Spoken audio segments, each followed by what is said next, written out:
Ni lah semua tengah naik boat ni. Adik. Mai. Mai kau. Boleh bang, boleh.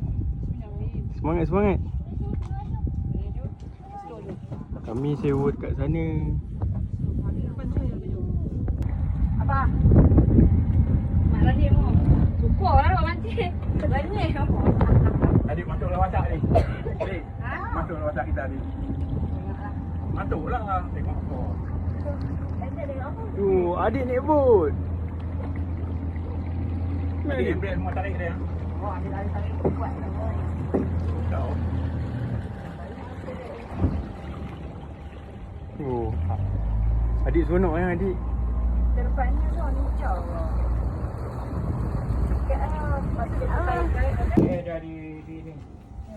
Dari belakang. Belakang. Dapur belakang. Belakang. Mami lagi kan? Betul.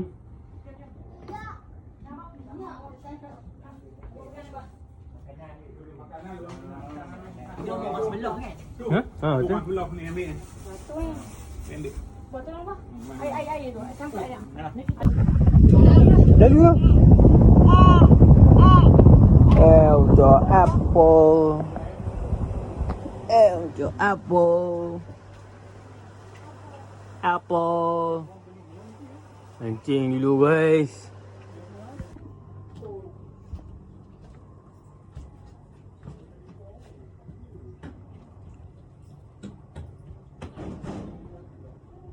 Untuk apple. Dapur dia semua lengkap guys. Cak ais pun ada. Wah, view dia memang nice guys.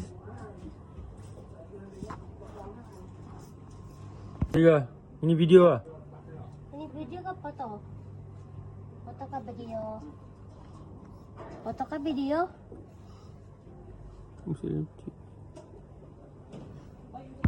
Okay, Assalamualaikum guys. Ni view di pagi hari Nampak ada orang naik boat.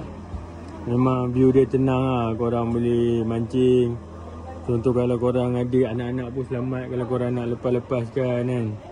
Nampak ada pagar ni memang kuat lah. Memang sesuai lah. Kalau nak relax kan. Anak korang pun selamat. Memang sesuai lah. Semua ada lah dekat sini. Memang korang yang minat mancing kan, boleh mancing balik macam ni. Ikan pun banyak juga. Kalau rezeki korang boleh dapat siakap apa semua. Gelama. View dia memang nice lah. Jom aku buat ni. Kalau korang penat boleh baring kat luar pun boleh. Cuaca pun sejuk. Nampak?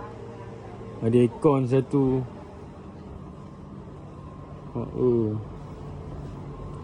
Dapur pun besar kat belakang. Mengangang. View dia memang cantik guys. Tenang.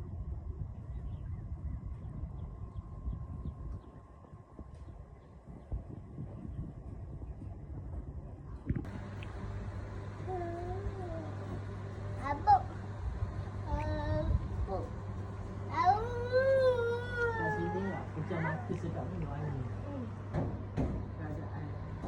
Sini ke?